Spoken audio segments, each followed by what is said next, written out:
الحمد لله نحمده ونستعينه ونستغفره ونؤمن به ونتوكل عليه ونعوذ بالله من شرور أنفسنا ومن سيئات أعمالنا. من يهده الله فلا مضل له ومن يضلله فلا هادي له، ونشهد أن لا إله إلا الله وحده لا شريك له، ونشهد أن سيدنا وسندنا ومولانا محمدا عبده ورسوله صلى الله تعالى عليه وعلى آله وأصحابه وبارك وسلم تسليما كثيرا كثيرا. أما بعد، فأعوذ بالله من الشيطان الرجيم. بسم الله الرحمن الرحيم. قل إن كنتم تحبون الله فاتبعوني يحببكم الله ويغفر لكم ذنوبكم والله غفور رحيم. آمنت بالله، صدق الله مولانا العظيم، وصدق رسوله النبي الكريم، ونحن على ذلك من الشاهدين والشاكرين، والحمد لله رب العالمين. میرے بھائیوں، دوستوں، بزرگوں، السلام علیکم ورحمۃ اللہ وبرکاتہ۔ گزشتہ چند جمعوں سے زکوٰۃ کے حوالے سے گفتگو ہماری چل رہی تھی، اور اس حوالے سے مختلف قسم کے مسائل اور تفصیلات کو بیان کیا گیا تھا۔ اس جمعے ارادہ یہ ہے، یعنی آج کے دن، کہ شعبان کا مہینہ چونکہ شروع ہو چکا ہے اور اس مبارک مہینے کے اندر ایک رات آنے والی ہے، شب برات، تو اس حوالے سے تھوڑی سی گفتگو کر لی جائے، اور آئندہ جمعے کے دن انشاءاللہ دوبارہ زکوٰۃ کے موضوع کو لے کر چلیں گے۔ یہ جو مہینہ ہے شعبان کا مہینہ، یہ بابرکت مہینوں میں سے ہے، یعنی عظمت والا مہینہ ہے، فضیلت والا مہینہ ہے، اور شعبان کے بعد فوراً رمضان کا اہم مہینہ اور عظیم الشان مہینہ جو ہے وہ شروع ہو جاتا ہے۔ اور گویا کہ رمضان کے لیے ہمیں شعبان میں بھی کچھ فضیلت بتا دی کہ دیکھو، تاکہ پہلے سے اس آنے والے مہینے کے لیے تیاری ہماری ہو جائے اور کچھ پریکٹس ہو جائے، مشق ہو جائے، عبادات کی رغبت پیدا ہو جائے، تاکہ رمضان کا مہینہ قیمتی بن جائے۔ اور رمضان سے 15 دن پہلے یا 14 دن پہلے ایک مبارک رات جو ہے وہ رکھی، شب برات کی رات، اور وہ رات عبادت والی رات اس کو قرار دیا گیا کہ اس رات جو ہے وہ عبادت آدمی جو ہے وہ کرے۔ ایک صحابی ہیں حضرت اسامہ بن زید رضی اللہ تعالی عنہما، انہوں نے ایک مرتبہ سرکار دو عالم صلی اللہ علیہ وسلم سے پوچھا، یا رسول اللہ، آپ شعبان کے مہینے میں اتنی کثرت سے روزے رکھتے ہیں، اس کی کیا وجہ ہے؟ تو آپ صلی اللہ علیہ وسلم نے ارشاد فرمایا، ذالک شہر یغفل الناس عنہ بین رجب و رمضان۔ یہ وہ مہینہ ہے، ذالک شہر یغفل الناس عنہ بین رجب و رمضان، کہ رجب اور رمضان کے درمیان یہ وہ مہینہ ہے کہ جس سے لوگ غافل ہیں اس سے۔ وَهُوَ شَهْرٌ تُرْفَعُ فِيهِ الْأَعْمَالُ إِلَى رَبِّ الْعَالَمِينَ، یہ وہ مہینہ ہے، فرمائے کہ جس میں اعمال اللہ رب العزت کی بارگاہ میں پیش کیے جاتے ہیں۔ اور پھر فرمایا، فَأُحِبُّ، میں پسند کرتا ہوں، ان ترفع عملی، کہ میرا عمل پیش کیا جائے، وَأَنَا صَائِمٌ، اس حال میں کہ میں روزے میں ہوں، یعنی روزے کی حالت میں ہوں تو میرا بھی اعمال پیش کیا جائے۔ تو اس لیے اس مہینے میں میں کثرت کے ساتھ روزے رکھا کرتا ہوں۔ تو معلوم ہوا کہ یہ مہینہ معمولی نہیں ہے، کیونکہ اس مہینے کے اندر اللہ کے نبی صلی اللہ علیہ وسلم کثرت کے ساتھ روزے رکھا کرتے تھے۔ البتہ یہ بات ذہن میں رکھنی چاہیے کہ جہاں ایک طرف یہ فرمایا کہ اس مہینے میں، یعنی یہ ثابت ہوا، اور ہم سب کے لیے بھی یہ ہے کہ ہم اس مہینے میں کثرت کے ساتھ نفلی روزہ رکھنے کا اہتمام کریں،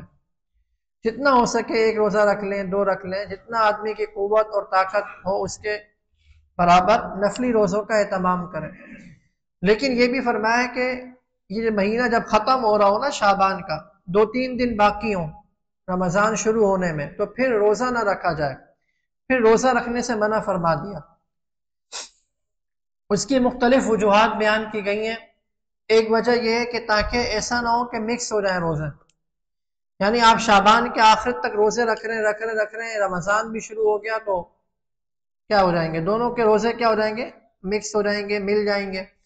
اور اشتباہ پیدا ہو جائے گا کہ بھائی شعبان ختم ہوا کہ نہیں، رمضان شروع ہوا یا نہیں، اشتباہ شبہ پیدا ہو سکتا ہے۔ تو اس لیے 2-3 دن پہلے روزہ رکھنے سے منع فرما دیا، اور اس لیے بھی کہ تاکہ آگے رمضان کا مہینہ فرض روزوں والا ہے، اس کے لیے پہلے سے قوت ہو، طاقت ہو، نشاط ہو، چستی ہو، اپنے آپ کو پہلے سے اس کے لیے کیا تیار رکھیں۔ ایسا نہ ہو کہ روزے رکھتا رہے یہاں تک کہ پورے آخر تک رکھتا رہے گا، تو پھر ایسا نہ ہو کہ رمضان میں وہ قوت اور طاقت نہ ہو اور فرض روزے چھوٹ جائیں۔ وہ تو فرض ہے نا رمضان کے روزے، تو یہ تو نفلی ہے، کوئی رکھے تو ثواب ہے، نہ رکھے تو گناہ نہیں ہے۔ تو بہرحال شعبان کا جو مہینہ ہے یہ ایک فضیلت والا مہینہ ہے، اور پھر اس مہینے کے اندر ایک رات آتی ہے شب برات جسے کہا جاتا ہے، یعنی 15 شعبان کی رات، 15 شعبان کی رات۔ اس مرتبہ یہ رات کب آ رہی ہے، یعنی شب جمعہ کو آ رہی ہے۔ بھائی شب جمعہ کا جو رات ہے، جیسے میں آگے بتاؤں گا، جمعے کی رات اس کے اپنے فضائل آئے ہیں، بہرحال اس کی اپنی برکتیں ہیں شب جمعہ کی رات کی۔ جیسے کہ امام شافعی رحمۃ اللہ علیہ فرماتے ہیں کہ مجھے یہ بات پہنچی ہے، یعنی ہمیں یہ بات پہنچی ہے کہ 5 راتیں ایسی ہیں کہ جن میں دعا قبول ہوتی ہے، جن میں دعا قبول ہوتی ہے۔ ایک فرمایا شب جمعہ کی رات، ایک رجب کی پہلی رات، اور ایک 15 شعبان کی رات، 3 ہو گئی، اور 2 عید الفطر اور عید الاضحیٰ کی رات۔ یہ 5 راتیں ایسی ہیں کہ فرمایا امام شافعی رحمہ اللہ تعالیٰ عنہ بہت بڑے ائمہ کرام، 4 امام گزرے نا، ان میں سے ایک بہت بڑے جلیل القدر امام ہیں جو فقہ شافعی کے پیروکار ہیں اور سب حق پر ہیں، اور وہ یہ فرماتے ہیں کہ ہمیں یہ بات پہنچی ہے کہ ان راتوں میں دعا زیادہ قبول ہوتی ہے، اور اتفاق سے اس مرتبہ یہ رات جو آ رہی ہے، یعنی برکتوں والی رات، عبادت والی رات، قبولیت والی رات، وہ شب جمعہ کو آ رہی ہے۔ یعنی آئندہ جمعرات کی جو رات ہوگی، جمعے کا دن 15 شعبان ہے، اور اس کی جو رات ہوگی یعنی شب جمعہ، وہ رات کیا ہے، 15 شانی شب برات کی رات ہے۔ اور پھر اتفاق سے اس دفعہ تو بھائی اجتماع بھی شروع ہو گیا ہے، یعنی کتنی ساری جو ہے وہ چیزیں جمع ہو گئی ہیں، شب برات کی رات بھی ہے، شب جمعہ بھی ہے، اور پھر اجتماع بھی ہے۔ یعنی کوئی اجتماع چلا جائے اور اجتماع کے اندر جا کر وہاں مانگے، اور پتہ نہیں کون کون لوگ ہوتے ہیں دعائیں مانگ رہے ہوتے ہیں، بزرگان دین علماء کرام تشریف لا رہے ہوتے ہیں، وقت قیمتی بن جاتا ہے، وقت قیمتی بن جاتا ہے۔ یہاں تو بھائی ادھر ادھر آدمی دیکھتا رہتا ہے، کبھی بدعات ہے، کبھی کیا ہے، کبھی کیا ہے، لیکن وہاں یہ ہے کہ دینی ماحول مل جاتا ہے، کچھ راتوں کو اٹھنے کا موقع مل جاتا ہے، راتوں کو رونے کا موقع مل جاتا ہے۔ تو اس لیے بہت ہی یہ تو بھائی ایک کہا جائے کہ پیکج، یعنی جسے کہا جائے، جسے کہتے ہیں نا ہم دنیاوی اعتبار سے کہ بھائی آفر لگی ہوئی ہے، مخصوص پیکج ہے، یعنی پھر وہ نہیں ہوگا، ختم ہو جائے گا۔ تو ایسا کبھی ہوا نہیں ہے اب تک، مجھے تو یاد نہیں ہے، آپ میں سے کسی کو یاد ہو تو بتائے کہ شب جمعہ بھی ہو، اجتماع بھی آ رہا ہو، اور شب برات بھی اسی رات کو ہو رہی ہو۔ تو بھائی اسی لیے تیاری کریے اس اجتماع میں شرکت کی بھی، کچھ نہ کچھ وقت وہاں پہ جا کر لگائیے، اور یہ بہترین موقع ہوگا کہ پہلے دن ہی چلے جائیں، پھر واپس آنا چاہیں تو آ جائیں، وہ رات قیمتی بن جائے گی نا، شب برات کی رات۔ تو بہرحال یہ جو رات ہے نا یہ بڑی قیمتی ہے۔ اور ایک روایت میں آتا ہے آپ صلی اللہ علیہ وسلم نے ارشاد فرمایا، ان اللہ عز وجل ينزل لیلۃ النصف من شعبان الى السماء الدنیا، اللہ تعالیٰ 15 شعبان کی رات آسمان دنیا پر نزول فرماتے ہیں۔ نزول فرمانے کا مطلب یہ بیان کیا گیا کہ اللہ تعالیٰ کی خصوصی رحمت متوجہ ہوتی ہے،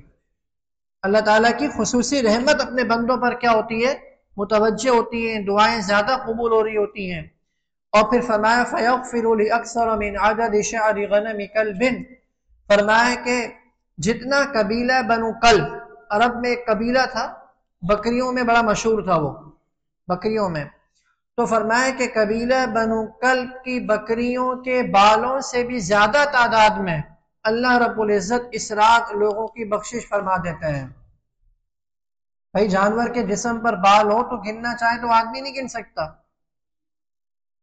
فرمایا اس سے بھی زیادہ تعداد میں اللہ تعالیٰ جو ہے وہ لوگوں کی بخشش فرما دیتے ہیں اس رات میں۔ بہت سے لوگ ملیں گے آپ کو کہ بھائی یہ رات کی کوئی فضیلت نہیں ہے، اس رات کی کوئی فضیلت نہیں ہے، بے بنیاد ہے، جو روایتیں ہیں وہ ضعیف ہیں، کمزور ہیں۔ تو یاد رکھیے کہ اس حوالے سے بعض روایتیں ضعیف تو ہیں، لیکن یہ اصول ہے محدثین کا اور علماء کرام کا، مفسرین کا، اور یہ چلا ہوا آ رہا ہے، کوئی نئی چیز نہیں ہے کہ ابھی بنائی گئی ہو، کہ بھائی اگر کوئی روایت کمزور ہو نا، ضعیف ہو، لیکن اس کی روایت، اس کی تائید دوسری روایتوں سے ہو رہی ہو، تو پھر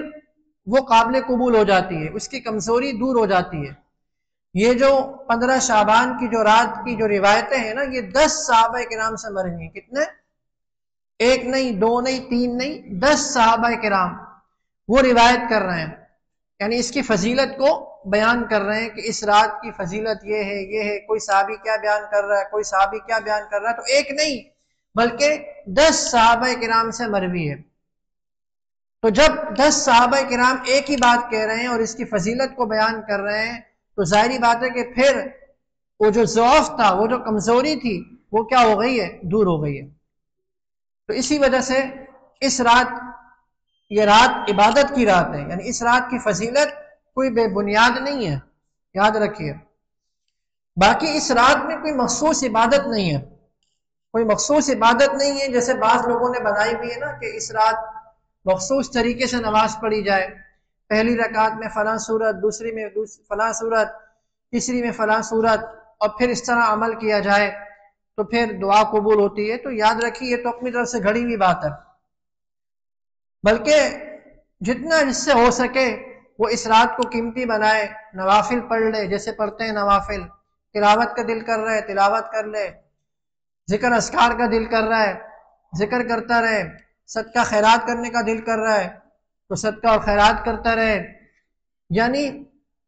جتنا جس سے ہو سکے نیکی کے کاموں میں، دعوت و تبلیغ کے کام میں دعوت دیتا رہے، اچھے اچھے کاموں میں، یعنی کہ جتنا اس رات کو گزار سکتا ہے وہ کیا ہے؟ گزارے۔ اور پھر پوری رات بھی کوئی جاگنا ضروری نہیں ہوتا، بلکہ یہ ہے کہ آدمی اگر دیکھے کہ میں پوری رات جاگوں گا تو ایسا نہ ہو کہ فجر کی نماز میری نکل جائے گی، اس میں سستی ہوگی، کاہلی ہوگی، تو پھر یہ ہے کہ آدمی آخری پہر کے اندر اٹھ گیا، بھائی 4 بجے اٹھ گئے، رات کو جلدی سو کر آخری پہر میں اٹھ گئے، اور پھر گڑ گڑا کر اللہ تعالیٰ سے اپنی جو وہ حاجتوں کو مانگے تنہائی کے اندر۔ یہ نہیں کہ مسجدوں میں جمع ہو گئے، اعلان ہو گیا کہ بھائی سب مسجد میں جمع ہو جائیں، صلاۃ التسبیح کی نماز ہو رہی ہے، جماعت ہو رہی ہے، یا کوئی جلسہ منعقد ہو رہا ہے، جیسے ہوتا ہے نا کہ اس رات کو جلسے ہو رہے ہیں، پوری رات جلسوں کے اندر لگ رہی ہے، 3 4 بج رہے ہیں اور جلسوں کے اندر جو پوری رات گزر گئی، اب تھکے ماندے وہاں سے جب گھر گئے تو بستر پر ہی لیٹیں گے، اور پھر کیا ہوگا؟ پھر عبادت کہاں ہوتی ہے؟ حالانکہ یہ رات تو ایسی تھی، تنہائی کی رات تھی بالکل، کہ وہ ہو اور اس کا اللہ ہو، بس تنہائی کے اندر گھر میں تنہائی میں آدمی کھڑا ہو جائے، 2 رکعت جو ہے وہ نفل پڑھ لے، 4 رکعت پڑھ لے، 6 رکعت پڑھ لے، اور زیادہ سے زیادہ اللہ تعالیٰ سے اپنی ہر دنیاوی اور اپنی ہر اخروی، دنیا اور آخرت کی ایک ایک حاجت اللہ تعالیٰ کے سامنے پیش کرے۔ یعنی یہ بہت بڑی رات ہے، یہ عظیم الشان رات ہے، یہ برکتوں والی رات ہے، یہ اس رات میں دعائیں قبول ہوتی ہیں۔ اسے فرمایا نا میں نے حدیث میں پیچھے، آپ صلی اللہ علیہ وسلم نے فرمایا کہ اللہ تعالیٰ خصوصی رحمت فرماتے ہیں اس رات اپنے بندوں کی طرف، لیکن کچھ بد نصیب ایسے بھی ہیں حدیث کے مطابق کہ جو اس رات بخشش سے محروم رہتے ہیں۔ وہ کون لوگ ہیں؟ بغض اور کینہ رکھنے والا، کسی کے دل میں بغض اور کینہ نہ ہو، بھائی دل صاف ہو بالکل ہر مسلمان کے لیے، کسی کے دل میں کوئی کسی کے مسلمان کے خلاف کوئی دل میں بغض نہ ہو، کینہ نہ ہو، فرمایا کہ یہ آدمی محروم رہے گا، اس کی بخشش نہیں ہوگی۔ اور اسی طریقے سے والدین کا نافرمان اس کی بخشش نہیں ہوگی۔ اور اسی طریقے سے روایت کے مطابق جس کے پائنچے ٹخنوں سے نیچے رہتا ہے، مردوں کے لیے حکم یہ کہ ان کے پائنچے ہمیشہ ٹخنوں سے اونچے ہونے چاہیے، خواتین کی طرح نیچے نہیں ہو۔ خواتین کے لیے یہ کہ ٹخنوں کو چھپائیں، لیکن مردوں کے لیے کہ ان کے ٹخنے ننگے ہونے چاہیے۔ فرمایا کہ ایسا شخص کے جس کے پائنچے ٹخنوں سے نیچے ہوتے ہیں وہ بھی اس رات بخشش سے محروم رہتا ہے۔ اور اسی طریقے سے قطع تعلقی کرنے والا رشتہ داروں سے، قطع رحمی کرنے والا، بھائی بھائی سے روٹھا ہوا ہے، چچا سے بھتیجے سے روٹھا ہوا ہے، ماموں اور بھانجے کے درمیان انبن ہے،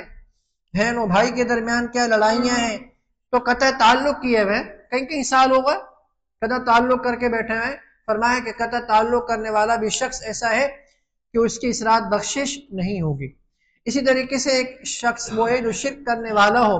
اسی طریقے سے بدکار عورت۔ فرمایا کہ یہ کچھ لوگ ایسے ہیں کہ جو کہ اس رات بخشش سے کیا ہوتے ہیں، محروم رہتا ہے۔ تو اسی لیے اس رات کے آنے سے پہلے یا اس رات کے آنے سے پہلے سچے دل کے ساتھ اللہ تعالیٰ سے گڑ گڑا کر جو ہے وہ توبہ کی جائے۔ اور کسی کی حق تلفی کی ہوئی ہے، کسی کا حق دبایا ہوا ہے، قطع تعلق ہی کر کے بیٹھے ہوئے ہیں، تو بھائی جھک جائیں، پیچھے ہو جائیں۔ اگر آپ حق پر بھی ہیں لیکن جھک جائیں گے، پیچھے ہو جائیں گے، فرمایا کہ جو آدمی حق پر ہونے کے باوجود، اللہ کے نبی صلی اللہ علیہ وسلم کی حدیث ہے، جو آدمی حق پر ہونے کے باوجود لڑائی جھگڑا چھوڑ دیتا ہے، فرمایا کہ میں اس کے لیے جنت کے بیچوں بیچ ایک گھر کی ضمانت دیتا ہوں۔ جنت کے بیچوں بیچ اس کے لیے جنت کے کنارے پر، روایت میں آتا ہے انا زعیم ببیت فی ربض الجنہ، جنت کے کنارے میں اس کے لیے گھر کی میں کیا کرتا ہوں، ضمانت دیتا ہوں۔ اللہ کے نبی صلی اللہ علیہ وسلم ضمانت دے رہے ہیں۔ تو اسی لیے اگر آپ حق پر بھی ہیں لیکن آپ لڑائی جھگڑا چھوڑ دیتے ہیں، پیچھے ہٹ جاتے ہیں، چھوٹے بن جاتے ہیں، عاجزی اختیار کر لیتے ہیں، تو اللہ تعالیٰ کے ہاں آپ کا درجہ بلند رہے گا۔ اسی طریقے سے قبرستان جانا، بہت سے لوگ اس رات قبرستان جانے کا بڑا اہتمام کرتے ہیں، بسیں بھر بھر کے جا رہی ہیں اور اعلان بھی لگتا ہے کہ بھائی رات کو 10 بجے سب جمع ہو جائیں، بس جائے گی قبرستان کے لیے۔ تو یاد رکھیے ذخیرہ حدیث کے اندر ایک واقعہ ملتا ہے ایک مرتبہ کہ آپ صلی اللہ علیہ وسلم اس رات کو جنت البقیع تشریف لے گئے۔ اور دیکھیے ہمیشہ یاد رکھیے یہ بات، یعنی کہ دوسری چیزوں کے اندر بھی، کہ جو بات جس درجے کے اندر ثابت ہو نا اس کو اسی درجے میں رکھنا ہے ہم نے۔ یعنی آپ صلی اللہ علیہ وسلم سے جو بات جس طرح ثابت ہو، جس درجے میں ثابت ہو، اس کو اسی درجے میں رکھنا ہے۔ ایسا نہیں کہ ایک چیز سنت ہے تو اس کو ہم فرض بنائیں گے، یا ایک چیز فرض ہے تو اس کو ہم نفل کا درجہ دے دیں، نہیں۔ تو پورے ذخیرہ حدیث کے اندر آپ صلی اللہ علیہ وسلم سے ایک مرتبہ ملتا ہے کہ آپ صلی اللہ علیہ وسلم اس رات جنت البقیع تشریف لے گئے، یعنی قبرستان تشریف لے گئے۔ تو اسی لیے اگر کوئی زندگی میں ایک بار اس رات کو قبرستان چلا جائے یا کبھی کبھی چلا جائے، یہ نہیں کہ ہر دفعہ جا رہے ہیں اور اس کو اس رات کا ایک عمل قرار دے رہے ہیں، اس کو سنت سمجھ رہے ہیں کہ بھئی ہر دفعہ جانا ہے، ضروری ہے،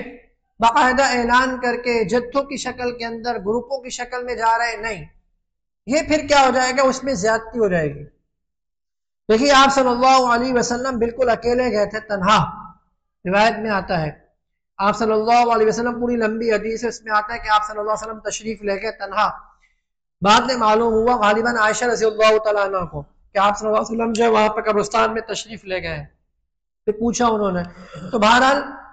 تو آپ صلی اللہ علیہ وسلم تنہا گئے تھے۔ تو اسی لیے قبرستان میں اگر کوئی جائے تو یہ نہیں کہ پوری بس بک کرا کے جا رہے ہیں سارے گھر والے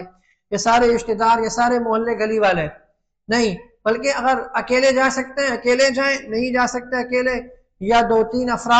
تین لڑکے مل کے جانا چاہیں تو جا سکتے ہیں، لیکن جیسے میں نے کہا کہ زندگی میں ایک بار یا کبھی کبھی، بس یہ نہیں کہ ہر مرتبہ جا رہے ہیں، ہر مرتبہ جب بھی شب برات ہو رہی ہے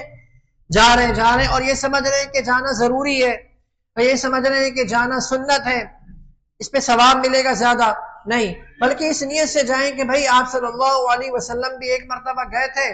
تو اس لیے میں بھی ایک دفعہ چلا جا رہا ہوں، اس لیے میں بھی ایک مرتبہ جا رہا ہوں، تو ٹھیک ہے، باعث ثواب ہے، ثواب مل جائے گا آپ کو، لیکن ہمیشہ اس کا اہتمام کرنے سے اعتراض کرنا چاہیے اور اس کو ضروری نہیں سمجھنا چاہیے۔ اسی طریقے سے اگلا دن جو آتا ہے یعنی 15 شعبان روزہ رکھنے کے حوالے سے، تو ایک روایت ملتی ہے سنن ابن ماجہ کی، اور وہ روایت بھی شدید ضعیف ہے، شدید کمزور ہے، یعنی روزہ رکھنے کے حوالے سے۔ تو بعض علماء نے تو یہ فرمایا کہ اگرچہ کمزور ہے، ضعیف ہے، لیکن قابل قبول ہے، اس لیے ان کے وہ فرماتے ہیں کہ اس یعنی روزہ رکھنا بھی مستحب ہے، یعنی 15 شعبان کو کوئی روزہ رکھ لے تو روزہ رکھنا کیا ہے؟ مستحب ہے۔ لیکن بعض علماء فرماتے ہیں کہ چونکہ شدید ضعیف ہے تو اس وجہ سے یعنی اس کو سنت تو نہیں قرار دیا جا سکتا اس دن روزہ رکھنے کو، لیکن 13، 14، 15 یہ ایام 20 میں سے ہے نا، 13، 14، 15 3 روزے کوئی اکٹھے رکھ لے تو اس میں شب برات بھی خود آ جائے گی۔ ایام 20 جو 13، 14، 15 اسلامی تاریخ ہوتی ہے نا، ان میں روزہ رکھنے کی فضیلت ہے، تو اگر کوئی 3 روزے رکھ لے تو اس میں خود بخود 15 شعبان کا روزہ بھی آ جائے گا۔ اور یا اس نیت سے روزہ رکھے کہ بھئی شعبان کے مہینے میں روزہ رکھنے کی فضیلت ہے، تو یہ 15 شعبان بھی ان میں سے ایک دن ہے، تو اس لیے میں روزہ رکھ رہا ہوں، اور ایام 20 میں سے بھی ہے، ایام 20 میں سے بھی ہے، تو پھر صحیح ہے۔ تو بہرحال کوئی روزہ رکھنا چاہے، جیسے بعض علماء کہتے ہیں کہ مستحب ہے تو ٹھیک ہے، اور اگر کوئی نہیں رکھ رہا اور وہ یہ سمجھ رہا ہے کہ سنت مستحب نہیں ہے، سنت نہیں ہے، مستحب نہیں ہے، تو ٹھیک ہے، کیونکہ یہ نفلی چیز ہے، ایک نفلی چیز ہے، کوئی نہیں رکھے گا تو گناہ نہیں ملے گا۔ باقی اس کے علاوہ جو بدعات ہوتی ہیں، شب برات میں حلوہ تقسیم کیا جاتا ہے، کوئی کھانے پینے کی چیزیں تقسیم کی جاتی ہیں، تو یاد رکھیے یہ سب بدعات ہے، یعنی اس کا کوئی ثبوت نہیں ہے حدیث سے،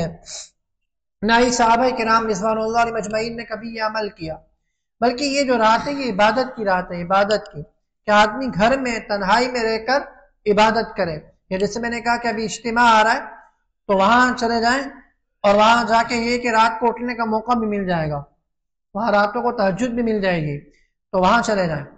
اور اس رات کو وہاں پر کیا ہے؟ گزار لیں، تو اچھی گزر جائے گی رات۔